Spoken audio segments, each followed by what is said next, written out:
अस्सलाम वालेकुम। आप देख रहे हैं गूंज और हम जो बात करते रहे हैं बार बार के 2024 के इलेक्शंस मुतनाज़े होते चले जा रहे हैं और वो इतने मुतनाज़े हो गए हैं कि जिन इलेक्शन से हमें स्टेबिलिटी की उम्मीद थी, जो हम कह रहे थे या सोच रहे थे सिलेक्शन प्रोसेस हो गया है और इलेक्शन प्रोसेस के बाद ये सिलेक्शन कम से कम जो होगा वो सामने आएगी और कुछ स्टेबिलिटी आएगी, तो ये याद रहेगा 2024 के इलेक्शंस की कोख से सिर्फ केओस ने जन्म लिया है और ये ऐसा केओस है जो कहीं पे भी नजर नहीं आ रहा कि सिमटने में आ रहा है। यहाँ पर कम से कम ये बात हम कह सकते हैं, पाकिस्तान तहरीक इंसाफ ने पिछले कुछ दिनों में जिस तरह के मूव्स किए हैं उससे ये तो लगता है कि वो सियासत करना सीख गए हैं।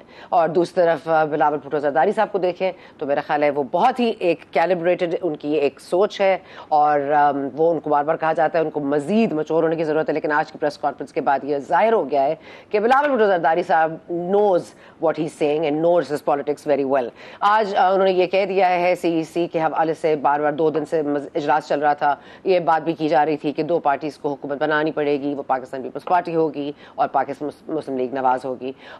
यहाँ पर पाकिस्तान पीपल्स पार्टी ने ये इंदिया दे दिया है, ये फैसला हो गया है कि वो वजीर आजम बनाने में PMLN के वोट जरूर करेंगे, लेकिन वो किसी भी लायबिलिटी को अपनी जिम्मेदारी नहीं समझेंगे, ना ही उनको काबीना में कोई हिस्सा चाहिए, विच इज अगेन एक बहुत ही स्टैग्नेंट पॉइंट है, जिसके बाद मेरा ख्याल है कि इस हुकूमत को चलने के लिए 6 महीने भी दिए जाएं तो जरा कम होंगे, क्योंकि एक तलवार लटकी रहेगी। साथ साथ हमने देखा पाकिस्तान तहरीक इंसाफ ने अपने सियासी दाव पेच जो लगाए हैं उनमें यह जाहिर होता है कि MWM यानी कि मजलिस से वहदतुल मुस्लिमीन के उन्होंने सरबराह से मुलाकात की जेल में बानी PTI ने और उनको गैर मशरूत जो है सपोर्ट हासिल कर ली है और अब इनके थ्रू अपने इंडिपेंडेंस को वो लेकर आएंगे। और जमात इस्लामी के साथ उन्होंने ये तय किया था कि वो KP में बनाएंगे, वहाँ पर अपनी असेंबली में अपनी तादाद से जमात इस्लामी को भी मिलाएंगे, लेकिन जमात इस्लामी की 3 सीटें थीं, 2 सीटें कुछ ज़रा मेरा ख्याल है कुछ खटाई में पड़ गई हैं, जैसे ये फैसला हुआ 2 सीटें जमात इस्लामी की चली गई हैं। तो जो ये गेम ऑफ चेस है, जो स्टील ऑफ नर्व्स इसके लिए दरकार है, वो किस पॉलिटिशियन के पास है। और शहबाज शरीफ साहब ने दोपहर में आज फिर कहा कि वो चाहते हैं कि नवाज शरीफ साहब ही 4थी बार वजीर आजम बने। तो ऐसे वजीर आजम जो बेसाखियों पर खड़े हों और जिनके साथ उनकी पीपल्स पार्टी साथ तो दे रही हो लेकिन साथ हो ना, तो उनकी जो स्टेबिलिटी है उसमें कितना कोई असर रह जाएगा ये देखना अभी बाकी है। और अगेन जो पंजाब में भी वहदतुल मुस्लिमीन की कोई सीटें नहीं हैं, तो पंजाब में किस तरह से PTI अपने इंडिपेंडेंस को सामने लेकर आएगी, that is another moot point that remains to be seen। लेकिन मामलात ऐसे हैं कि chaos बढ़ता चला जा रहा है और लग ऐसा रहा है कि पहली दफ़ा establishment has met its match, या फिर ये कहा जाए कि जो वो प्लान्स बनाते हैं वो PTI फॉइल करती चली जा रही है। ये PTI पार्टी स्पॉइलर कब तक बनेगी और इसके असरात क्या होंगे, इस सियासत पे बात करेंगे। हम आज की डिस्कशन सबसे पहले शुरू करेंगे हफीजुल्लाह नियाज़ी साहब से, जो हमें बहुत कम वक्त देते हैं लेकिन बहुत कम में वक्त में बहुत ज़्यादा बता देते हैं। उनकी ये पेशन गोई बिल्कुल दुरुस्त साबित हुई कि जो डिसइंटरेस्टेड नज़र आ रहे थे नवाज शरीफ और वाकई क्या एक कमज़ोर या मखलूत हुकूमत के वज़ीर आज़म बनना चाहेंगे, इस बात की दोबारा से आज स्ट्रेस किया है शहबाज शरीफ साहब ने अगेन कि वो ज़रूर चाहते हैं कि नवाज शरीफ साहब 4थी बार वज़ीर आज़म बने। जहाँ तक पीपल्स पार्टी का ताल्लुक है, पीपल्स पार्टी ने कह दिया है कि आपके वजीर आजम बनाने में तो आपको नंबर्स दे देंगे, लेकिन वो आपसे काबीना में कोई मिनिस्ट्री नहीं लेंगे। उन्होंने इस बात की ख्वाहिश का इजहार भी किया है कि शायद सदारत आसिफ अली जरदारी साहब को मिले तो बिलावल भुट्टो साहब को खुशी होगी, लेकिन इस हवाले से कि liability is not going to be their problem. तो ये कितने दिन चलेगी सर इस तरह से मामला, और आपको लग रहा है नवाज शरीफ साहब ये ले लेंगे वज़राए आला की मतलब सीट मान लेंगे, वजारत उज़्मा की, सॉरी सर ना, मुझे गाना ज़्यादा तो आते नहीं हैं, लेकिन जो आते हैं जो सुन रखे हैं वो जहन में बैठ जरूर जाते हैं। मेरे ख्याल में ये ज़रका फिल्म का गाना था और किसी इनकलाबी शायर हबीब जालिब जैसे नहीं लिखा था फ़लस्तीन के ऊपर कि जब तक है जान जाने जहाना मैं नाचूंगी। तो ये पीपल्स पार्टी हो या मुस्लिम लीग नून हो, तो ये जब तक है जान तो हम नाचेंगे और जो ट्यून लगाएंगे उसके ऊपर नाचेंगे। बाकी बाकी क्या उनको चाहिए या क्या नहीं करना चाहिए, देखिए क्राइसिस ये है कि ये बात बिल्कुल सच है कि इस हुकूमत को कम अज़ कम लेने में, जहाँ तक मेरी इतलात है, ना मुस्लिम नून इंटरेस्टेड है ना पीपल्स पार्टी इंटरेस्टेड है। पीपल्स पार्टी की एक ख्वाहिश जरूर थी अंदर से कि किसी तरीके से तहरीक इंसाफ के साथ अगर उनकी मखलूत हुकूमत बन जाए जिसमें तहरीक इंसाफ की शराइत पे ही बने, तो उनको एक उनकी जो साख है, क्रेडिबिलिटी है, जो पहले भी एक दफ़ा उन्होंने इम्प्रूव की थी 2018 में और 2017 के आखिर में तहरीक इंसाफ के साथ मिलजुल के काम करने की बलूचिस्तान में हुकूमत बनाई, सेनेट के अंदर चेयरमैन, डिप्टी चेयरमैन, मांडी वाला सारे मिलकर बनाए। उन्हें ख्याल था कि वो वही रिलेशन वहीं से शुरू किए जाएं और उनके साथ बनाई जाए, लेकिन मुस्लिम नून के तो बिल्कुल उनका अंदर इतने सख्त झगड़े तो नहीं कहना चाहिए, सख्त किस्म की बहस तमीज़ रही। नवाज शरीफ साहब तो पहले दिन इसे नहीं कहते कि शिकस्त खा गया और उसको फेस नहीं कर सके या जितने मूतरी बातें, नहीं, मेरी बिल्कुल मुस्तदका इतला ही कह लें और अंदाज़ा भी यही था।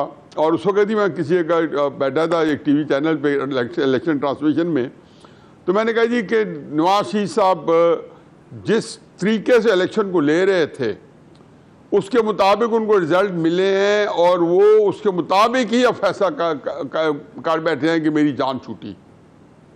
ये मेरा अंदाज़ा था। बाद में मुझे यही पता चला मुख्तलिफ ज़राए से, मुस्लिम नून के जो लोग वहाँ बैठे थे, कि मियाँ नवाज शरीफ साहब कतई इंटरेस्टेड नहीं थे।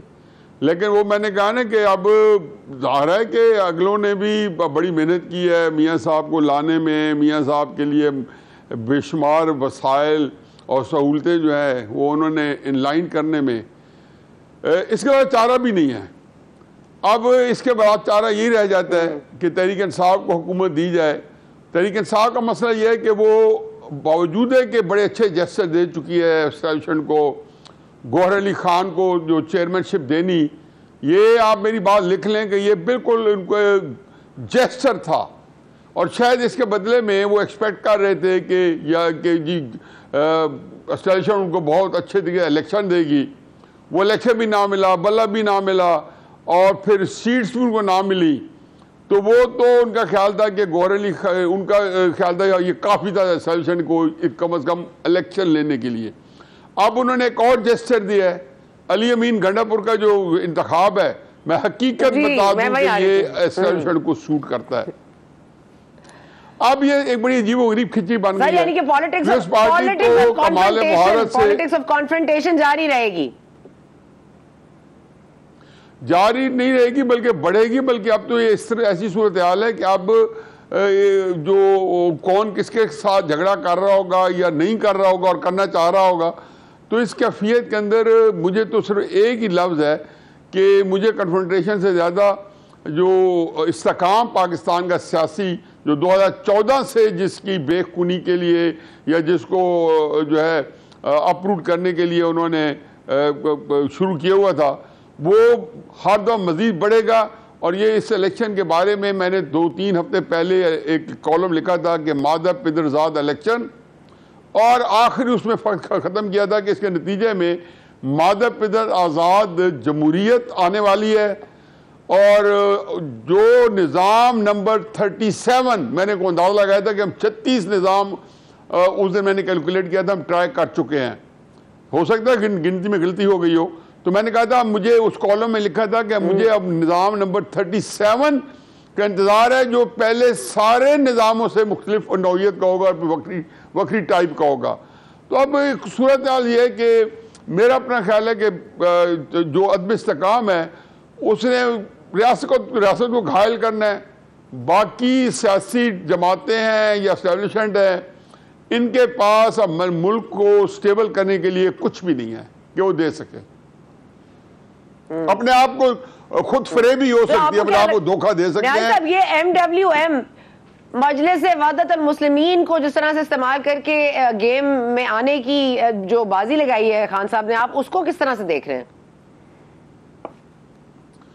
देखिए जी, अब तो मेरा अपना ख्याल है कि एस्टेब्लिशमेंट जो है जब नवाज शरीफ को वज़ीर आज़म बनाएगी तो 2/3 मेजॉरिटी के साथ बनाएगी, चाहे MWM दरमियान में आए या कोई और आए।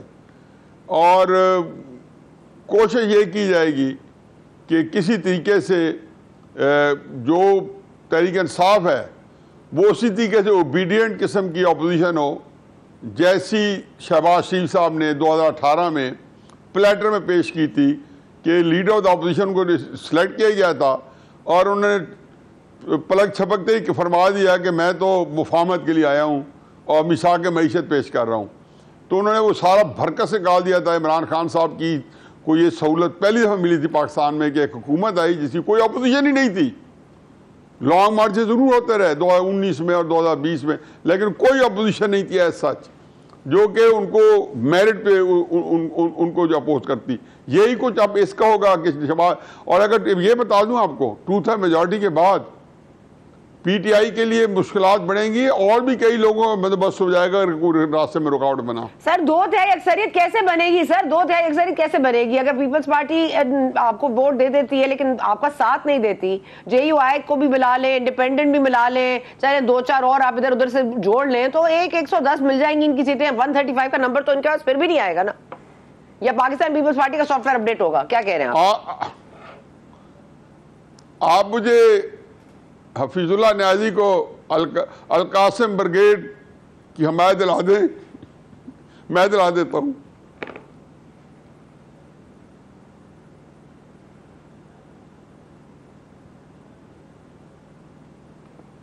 भाई साहब सॉरी मुझे क्या कहते हैं, अलकासिम ब्रिगेड को क्या कह रहे हैं आप?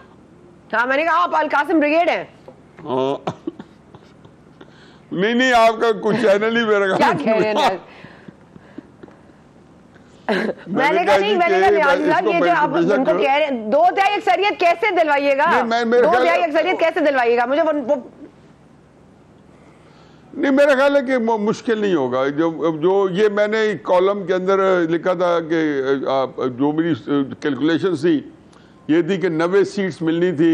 ये मैंने कॉलम के अंदर लिख दिया था कि 90 सीट्स मिलेंगी मुस्लिम नून को और 70 सीट्स मिलेंगी तहरीक इंसाफ को, आज़ाद उम्मीदवारों को, और पीपल्स पार्टी को 55 मिलेंगी और 37-38 सीट्स जो हैं वो मिलेगी। बाकी सारी जो पार्टी अब मसला ये है कि जमात इस्लामी देने ठीक है सर, अब उसमें थोड़ा उलट हो गया। अच्छा न्याजी साहब बात सुने, अब जमात इस्लामी जा रही है धरना देने, जमात इस्लामी जा रही है धरना देने। ऐसे हमने इंतखाबात मैंने तो नहीं देखे पहले जिंदगी में कि जहांगीर तरीन साहब सियासत से ये अलहदा हो जाए, खटक साहब ब्रेक ले लें, सिराजुल हक साहब रिजाइन कर दें, GDA वाले कहें ये 2 सीटें भी तुम ही ले लो, पीपल्स पार्टी को दे दो। ये इंतखाबात के नतीजे में जो केओस बिल्ड हो रहा है, आपको कितना देर लगता है ये असेंबली जो है या हमारी जो हुकूमत है वो चलेगी? अगले इंतखाबात कब? 6 महीने बाद? मेरा ख्याल है कि मैं वैसे कह रहे हैं लोग 6 महीने, 8 महीने, 10 महीने, ये डिपेंडिंग है जी कि सियासत के अंदर। अब मैं ये प्रिडिक्ट करूं जी कि 1 साल बाद क्या होगा, क्योंकि जो इवेंट्स होते हैं वो जब कोई ऐसे आ जाते हैं या कोई ऐसी हैपनिंग्स होती हैं, ऐसे हादसात हो जाते हैं या ऐसे वाक़यात हो जाते हैं, तो सियासत की जो रीग्रुपिंग और रीस्ट्रक्चरिंग और रीफ्रेमिंग दोबारा होती है। जमात इस्लामी का धरना जो है उसमें एक चीज़ एस्टैब्लिश है कि वो पुरअमन होगा, और पुरअमन धरना जो है वो हमारी हुकूमतों को कुछ नहीं कह सकता। वैसे भी अब धरने के लिए चूँकि जगह मुख्तस हो गई है कि वो पता नहीं IH में और उन इलाकों में जाके धरने दें, तो उसमें लोग बैठे रहते हैं। सड़कों का सुप्रीम कोर्ट का ऑर्डर है और जमात इस्लामी उसकी वो करेगी हमेशा देल अबाइड बाय, तो वो कोई प्रेशर नहीं डाल सकेगा। वो ऐसा धरना जिसके अंदर दहशत गर्दी का ख़तरा हो या कोई बंदा मार धार का ख़तरा हो, जैसे अली अमीन गंडापुर किसी ज़माने में बंदूकें इकट्ठे करते फिर रहे थे इस्लामाबाद में चढ़ाई से पहले, के साथ साथ हमारे पास जो है दहशत गर्दी फैलाने के भी सामान हो, जो कि हमने सुना था वो जो ऑडियो लीक्स आई थी।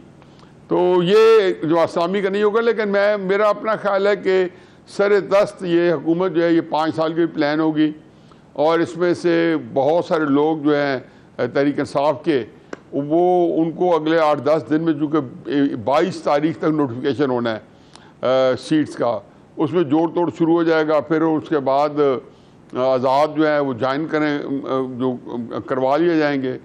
तो मेरा ख्याल है कि अगर 15-20 आज़ाद अगर आ गए तो बाकी तो सारे लोग एक ही साइड पे होंगे। मतलब 25-30 आज़ाद मेरा अपना ख्याल है कि वो शायद तहरीक साहब को छोड़ दें। आपने तो अच्छी पिक्चर, आपने तो अच्छी पिक्चर ये बात है कि नवाज शरीफ साहब वज़ीर आज़म बन रहे हैं, बस ठीक नहीं, बस ये ना कहूँ मैं, नवाज शरीफ साहब वज़ीर आज़म बन रहे हैं, बस अल्टीमेटली नवाज शरीफ साहब वज़ीर आज़म बन रहे हैं इंशाअल्लाह। चले, नवाज शरीफ साहब वज़ीर आज़म बन रहे हैं। बहुत शुक्रिया न्याज़ी साहब, आपने हमेशा ही अच्छा तज्जिया दिया, जो सच भी साबित होता है। तज्जिया कहाँ तक सच होता है ये हम आपको कैच करेंगे इस पर अगर कोई गलती हुई।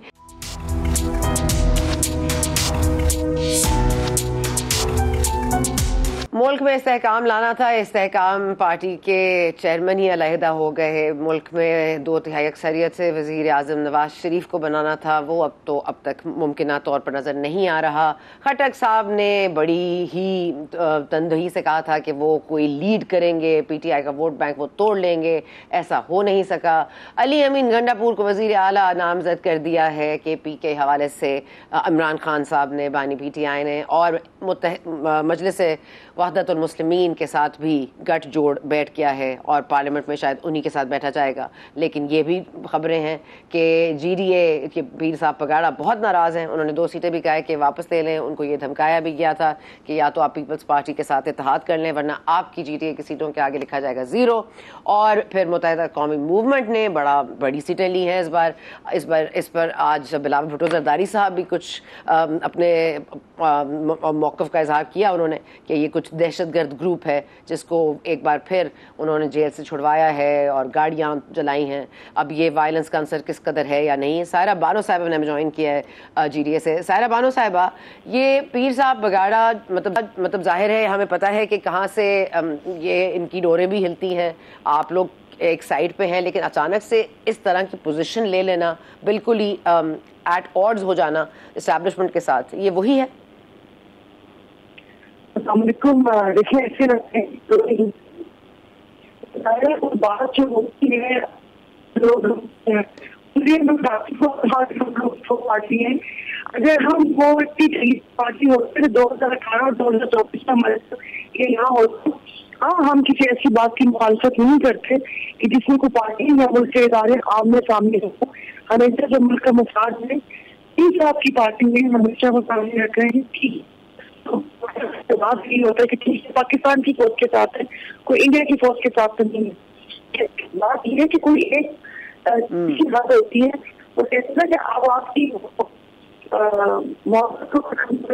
तो फिर क्या इंसान है ये प्रॉब्लम, मतलब आपके सामने खुद छोड़वाते हैं कि भाई GDA को खत्म करें।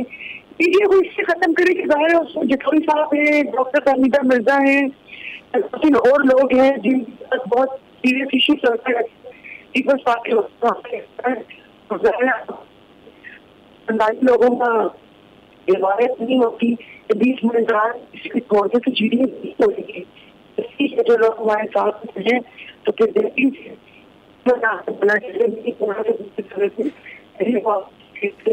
सायरा साहब, आपके कुछ सिग्नल्स का इशू है, मुझे आपकी आवाज कोई क्लैरिटी से नहीं आ रही, लेकिन मैं बात को समझ गई। आप कह रहे हैं कि GDA को इसलिए खत्म किया जाए क्योंकि पाकिस्तान पीपल्स पार्टी की ख्वाहिश ये है, यही कह रही हैं आप? क्योंकि जुल्फिकार मिर्जा और फहमीदा मिर्जा साहिबा जैसे, ठीक है। और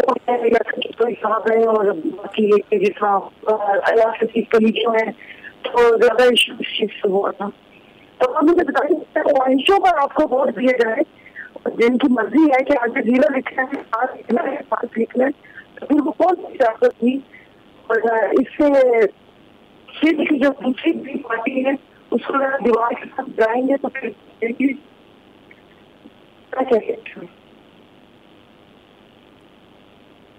अच्छा सायरा साहब, क्योंकि ये जो इलेक्शंस हुए हैं और हमने सोचा था ये इलेक्शन जो स्टेबिलिटी ला रहे थे, फिर CEC मीटिंग हुई पाकिस्तान पीपल्स पार्टी की, क्योंकि उन्होंने भी वज़ीर आज़म बनने का ख्वाब देखे थे बिलावल साहब ने, लेकिन आज बड़ा उन्होंने एक वाज़ेह डिसीजन लिया है कि हम इस हुकूमत को ज़रूर नंबर गेम में पूरा कर देंगे, इनके वज़ीर आज़म भी बना देंगे, लेकिन हम लायबिलिटी नहीं लेंगे। तो ये आप समझती हैं एक समझदार मूव है? मतलब ये तो वही है कि गुड़ खाना और गुलगुलों से पहले अपने इकरार में भी रहता है। पहले जब आप लाइबिलिटी अगर आपकी बाकी चीजों में होगा, आप कर होगा ले रहे हैं, आप क्रेडिट मांग रहे हैं, आप पीछे मांग रहे हैं, लेकिन आपने जहाँ लोगों को डिलीवर करता है वो जिम्मेदारी आपने नहीं ली। तो अजीब सी बात है। अच्छा सारे हम आपको कॉल बैक करते हैं। आपकी आवाज मुझे बिल्कुल भी नहीं समझ आ रही। मैं चाहती हूँ आपकी आवाज मैं दोबारा सही से सुन सकूँ। बिल्कुल ट्राई हो गया है। शोएब शाहीन ने मीन वाला में ज्वाइन किया है। शोएब शाहीन साहब बहुत शुक्रिया। यहाँ पर तो लग रहा है कोई गेम ऑफ चेस हो रहा है। आपने कहा जमात इस्लामी के साथ KP में हुकूमत बनाएंगे, वहां पे आपने देख लिया कि जमात इस्लामी के 2 वोट्स ही खत्म हो गए। फिर आपने मजलिस वहदत अल मुस्लिमीन के साथ इत्तेहाद करने की बात की है। अब गैर मशरूत तौर पर वो इत्तेहादी तो आपके बन गए हैं, लेकिन फिर भी आपको क्या लग रहा है, क्योंकि पंजाब में तो उनका कोई से नहीं है, तो फिर पंजाब में क्या कीजिएगा? पंजाब में मेरा ख्याल है 1 सीट उनकी है मेरी इंफॉर्मेशन के मुताबिक। जब 1 सीट है तो वहाँ हम जा सकते हैं। और वैसे भी अल्लामा नासिर साहब अल्लामा नासिर साहब की नेशनल असेंबली में भी 1 सीट है, तो वो कोई उन्होंने वैसे ही अनकंडीशनल हमें सपोर्ट करने का फैसला किया है। और मेरी उनसे अपने हल्के के सिलसिले में बात हुई थी जब मैं उनसे वोट मांगने और सपोर्ट मांगने के लिए गया था, तो वो उन्होंने मुझे यही कहा था कि वो मैं खान साहब के साथ खड़ा हूँ और खड़ा रहूंगा और मेरी अनकंडीशनल सपोर्ट है। बल्कि उन्होंने तो इलेक्शन से पहले ही कह दिया था कि अगर हमारी हेल्प की ज़रूरत है, क्योंकि तो एक लीगल लिखुना है ना जिसको कवर अप हम कर रहे हैं, बाकी तो कोई दूसरा इशू है ही नहीं।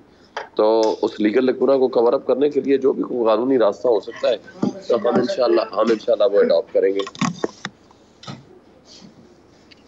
अच्छा, मीनवाइल पाकिस्तान पीपल्स पार्टी ने ये फैसला किया है कि वो उनको वजीर आजम बना देगी, PMLN के जो भी कैंडिडेट बनना चाहते हैं जैसे कि नवाज शरीफ साहब, लेकिन वो लायबिलिटी नहीं उसकी बेयर करेगी। आपको लगता है कि ये मुमकिन होगा, ये सस्टेनेबल है? देखें, ये हमेशा ये एक तरह से फ्रेंडली अपोजिशन करते हैं, मफादात की ये सियासत करने वाले लोग हैं। इनका कोई एक दूसरे के साथ किए जाने वाली ना गुफ्तगू पे यकीन है ना बातचीत पे यकीन है। ये इस तरह करेंगे कि अच्छा जी वो जैसे पहले बंदर बांट हुई थी, इतने सीटें हमारी होगी, स्पीकर हमारा हो गया, डिप्टी स्पीकर हमारा हो गया, प्रेसिडेंट हमारा हो गया, आप हमें सपोर्ट कर दो, हम आपको सपोर्ट कर देते हैं, जब जरूरत पड़ेगी तो तुम्हें बैठ जाएंगे, नहीं जरूरत पड़ेगी तो आप अपना काम चलाओ, हम अपना काम चलाएंगे।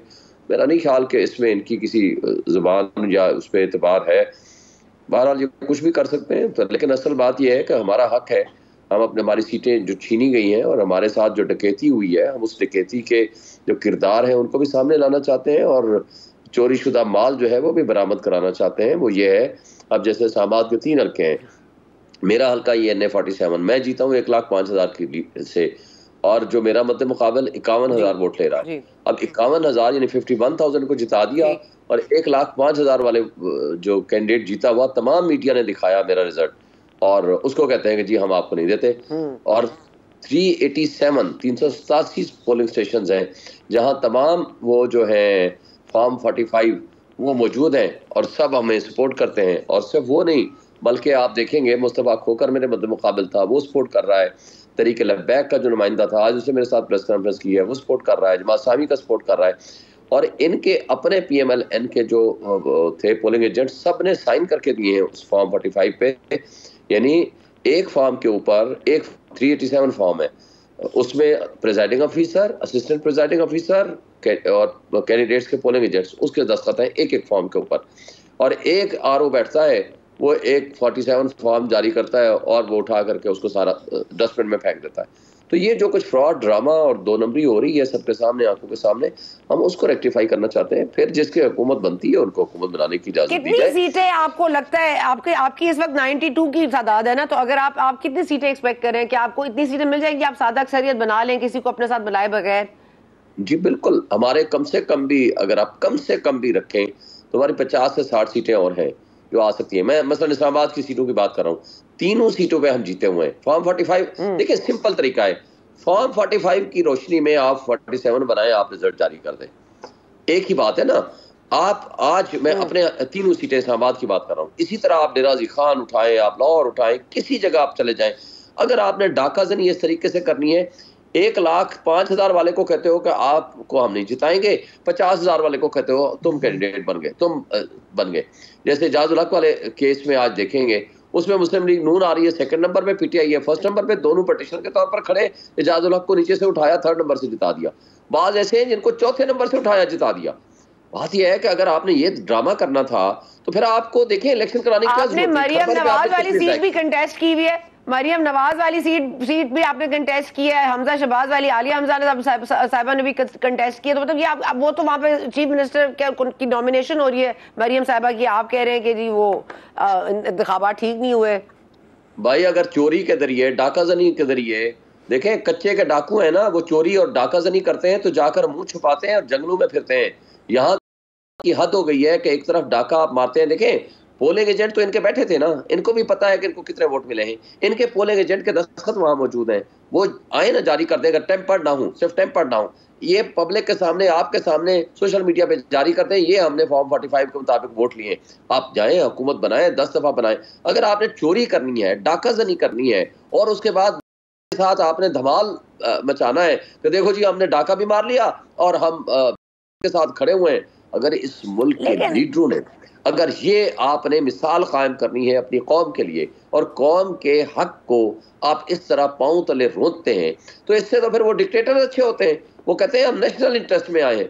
तो भाई आप जो बैठे हो, आप जिस अंदाज से आए हो, आप तो वोट को इज्जत दो का नारा लगा कर आए थे और आप इस तरह की हरकतें करने में मुलव्वस हो गए और उनके मतलब किस तरह की ये डाकाजनी हो रही है, पूरी दुनिया में आप तमाशा दिखा रहे हैं। एक तरफ आप कठपुतली वजीर आला कहते हो मखबूजा कश्मीर में, आप क्या कर रहे हो फिर यहाँ? मुझे बताएं कि जो प्री पोल रिगिंग थी सब छोड़ दें, जो आपने उस दिन कम्युनिकेशन खत्म कर दिया, मोबाइल बंद, नेट बंद, ये दुनिया का वाहिद मुल्क होगा, इवन बनाना रिपब्लिक में भी नहीं होगा कि जहां इलेक्शन हो रहे हो और उस दिन कम्युनिकेशन के सारे रास्ते बंद कर दें, सारे तरीके बंद कर दें और नेट भी बंद, आपका मोबाइल भी बंद, सब कुछ बंद। उसके बावजूद लेकिन do you have the time क्या आपको ये 50 से ज्यादा जो आप कह रहे हैं सीटें आपको मिल जाएंगी? क्या ये रीपोलिंग होगी, रिकाउंटिंग होगी? ऑन चौधरी साहब का भी वो सलमान अकबर राजा साहब ने किया था, ऑन चौधरी साहब का नोटिफिकेशन जारी हो गया है। आप ये ख्वाब ही देखते रह जाएंगे मेरा ख्याल है कि आपको मिल जाएंगी सीटें।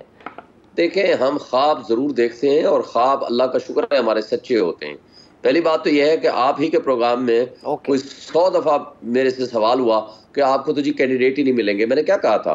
मैंने कहा था एक एक हल्के में 7 से 14 कैंडिडेट हैं और वक्त बताएगा। इन्होंने हमारे फॉर्म छीने, सिंबल छीना, किडनैप किए, बंदे उठाए, प्रपोजल सिकंदर उठाए, बिलाखिर इलेक्शन जीते ना हम। और अल्लाह का शुक्र है सर चढ़ के बोला जादू। मुझे मैं एक मिनट सायरा बानो साहिबा का कमेंट लेना चाहूंगी आपकी मौजूदगी में। सायरा बानो साहिबा हमेशा फेयर बात करती हैं। सायरा बानो साहिबा, इतना प्री पोल रिगिंग के बावजूद पीटीआई या इंडिपेंडेंट्स ने इतना अच्छा परफॉर्म किया, आपको लगता है कि ये मजीद इनको 50 सीटें मिल जाएंगी? मजीद मेरे ख्याल में नहीं देंगे। वो देखते हैं फैसल वाडा साहब ने क्या बोला है, 4-5 सीटें वापस होंगी, बाकी फॉर्म 45 पे चोले खाए। आपको भी पता है कि उनको सारी इंफॉर्मेशन कहाँ से मिलती है और अक्सर बदकिस्मती ये है कि उनकी 90% चीजें सही भी होती हैं। और दूसरा यहाँ पर तो अब कहा ना जैसे TLP साथ है, फिर ये जमात साथ है, वो जमात साथ है, उन्होंने बोल दिया। मुझे तो देखे ऐसे लग रहा है कि इंडियन मूवी है। मतलब ये ऐसी कौन सी बात है कि सिंघम ने ऐसा कौन सा अच्छा काम कर दिया कि जो सबके जमीन जाग गए। ये भी बाकी दूसरी पार्टी को अपने जूते के नीचे दबाने की कोशिश होती है। इन पार्टीज की नहीं, बड़ों की बात मैं कर रही हूँ कि उनको डराने के लिए कोई एक थ्रेट होनी चाहिए। इस वक्त जो थ्रेट है वो पीटीआई है। तो अब पता नहीं और कौन सी बातें वहां पर चल रही होंगी कि बेटा अगर ये बात ना मानी तो मिली इनको 50 सीटें। मुझे तो ऐसा ही कुछ दिख रहा है। आप समझ रही हैं? मैं समझ रही हूँ सारे बारो साहब। तो फिर आप कैसे आएंगी वापस नेशनल असेंबली में? नेशनल असेंबली में कदम लिखिए तो आज लास्ट टाइम भी यही हुआ था हमारे। इनको आप ले आए शाहिद साहब, सायरा बानो सायरा बानो साहिबा को आप ले आए शोएब शाहीन साहब। इंशाल्लाह मेरी तो ख्वाहिश है कि यहाँ इंशाल्लाह। अच्छा ओके अच्छा, मैं जल्दी से क्विकली दोनों से सवाल पूछना चाहूंगी। ये वजीर आजम नवाज शरीफ को आप वजीर आजम बनते देख रही हैं चौथी बार, और वो कह रहे हैं 2/3 अक्सरियत भी दिलवाई जाएगी। सायरा बानो साहिबा करने वाले कर सकते हैं? नहीं, 2/3 अक्सरियत कैसे दिलवाई जाएगी? जब बात ही दरबारी साहब से हुई है तो अब वही बात में किसी को किसी पे यकीन नहीं है। इसलिए कि वो जो हाथ है ना वो सबके सरों पर होता है, तो इसलिए कोई एक दूसरे पर यकीन नहीं करता। और उससे पहले आपने मुझसे सवाल पूछा था कि इन्होंने ओहदे नहीं ले रहे, ये इन्होंने सदर मांगे, चेयरमैन सेनेट मांगे, स्पीकरशिप मांगी है, ताकि ये वाले ओहदे उनके पास रहे। और जो अवाम के सामने जो डिलीवर करने वाले वजारतें हैं वो ये नहीं लेंगे। बाकी कमाऊ पूछ सिंह तो है ना इनके पास। आप राव अनवार की वो प्रेस कॉन्फ्रेंस भूल गई है, 700 अरब सालाना, तो वो हमारे पास कमाओ पूत तो है, ऊपर का हमें इतना नहीं अभी जरूरत। पीपल्स पार्टी की बात कर रही है, तो वो बाद में देखा जाएगा। जी मैं समझ गई। तो पीपल्स पार्टी एतमाद भी तहरीक आदम एतमाद की पहली सीढ़ी तो रख ली ना, पहली तो बुनियाद ही रख दी बिलावल भुट्टो साहब साहब ने कि हम लाइबिलिटी तो नहीं लेंगे, तो ये तहरीक आदम एतमाद तो ऐसे ही आती है, उसकी बुनियाद ऐसे रखी जाती है। बैठ के फिर वहां पर अंदर भावता होगा कि ज़ाहिर जो लोग नए लोग पीटीआई से भी इस वक्त तो आवाम के प्रेशर में आजाद होकर आ जाएंगे, लेकिन जो अंदर बैठने की जो एक लत होती है वो फिर इंसान को बड़े बड़े काम करवा देती है कि जिस वक्त आप वो ऐवान की भूल भुलैयों में खो जाते हैं ना, तो फिर इंसान तकड़ करता है वही रहने की या उस जगह से कुछ न कुछ फायदा उठाकर जाने की। तो देखिए फिर उसके बाद क्या होता है क्या नहीं होता। अच्छा 23 तारीख को असेंबली में शुएब शाहीन साहब आपकी क्या प्रेडिक्शन है, क्या होगा? देखिए मेरा ख्याल है कि ये लूली लंगड़ी किस्म की अगर हुकूमत बनाने में कामयाब भी हो गई, ये चलने वाली नहीं है। इन्होंने भाग जाना है, इस मुल्क को डिफॉल्ट तक तो पहुंचा दिया है। पीडीएम 1 ने, पीडीएम 2 जो तमाशा करने जा रही है मुल्क में, पूरी इंटरनेशनल वर्ल्ड इनको एक्सेप्ट करने को तैयार नहीं है। $24 बिलियन इन्होंने आते साथ ही वापस करने हैं जो कि इनके पास नहीं है। हालात इतने बुरे हो चुके हैं, माशी और सियासी अदम इस्तेकाम में मजीद इजाफा हो जाएगा। ओवरसीज ने पैसे देने बंद कर देने हैं और इंटरनेशनल इन्वेस्टर ने आना नहीं है। बात यह है कि ये मुल्क के 25 करोड़ आवाम की जड़ों को खोखली करने के मुतरादिफ है। ये जो कुछ हरकतें करने जा रहे हैं, ये सीधा एक स्ट्रॉन्ग पब्लिक सपोर्ट से गवर्नमेंट को आने दें ताकि वो आकर सख्त फैसले करे, वो इस मुल्क को बेहतरी की तरफ गामजन करे। वो लोगों जो लोगों के वोट से आए होते हैं वो लोगों का एहसास भी होता है। ये तो कहते हैं साड़ी गल हो गई है, जिन्हें नाल गल हो गई है तो वो उनकी बात सुनेंगे ना। अवाम ने तो उनको वोट नहीं दिया, तो अवाम से तो इनको वैसे ही नफरत है। तो इन चोरों और डाकों को हमारे ऊपर मुसल्लत करने से बेहतर है जो हमारे हकीकी नुमाइंदे हैं उनको आने दें, इस मुल्क को खुदा के लिए संवारने दें। 25 करोड़ अवाम सर ये अगेन आप ख्वाब तो देख सकते हैं, आप मांग तो सकते हैं, एक देगा कौन आपको। बहुत शुक्रिया आपने ज्वाइन किया शुएब शाहीन साहब, आपका बहुत शुक्रिया। सायरा बानो साहब आपका बहुत शुक्रिया। इस मुल्क में जिस तरह हमने कहा था कि इलेक्शंस शायद हो जाएंगे तो इंतशार कम हो जाएगा, यहाँ पर लग रहा है केओस पर मजीद केओस बढ़ेगा। और जिस तरह हफीजुल नियाज़ी साहब कह रहे हैं कि नवाज शरीफ साहब को वज़ीर आज़म बनाया जाएगा और 2 थे अक्सरियत भी उनको मिल जाएगी, ये कैसे होगा? हम सबको पता है इस मुल्क में क्या क्या नहीं हुआ, लेकिन ये कोई लॉन्ग टर्म स्टेबिलिटी होगी या कोई शॉर्ट टर्म स्टेबिलिटी होगी और इस हुकूमत की वाकई क्या स्टैंडिंग रह जाएगी आवाम के आगे, that needs to be seen. आपने प्रोग्राम देखा, शुक्रिया। We will see you tomorrow.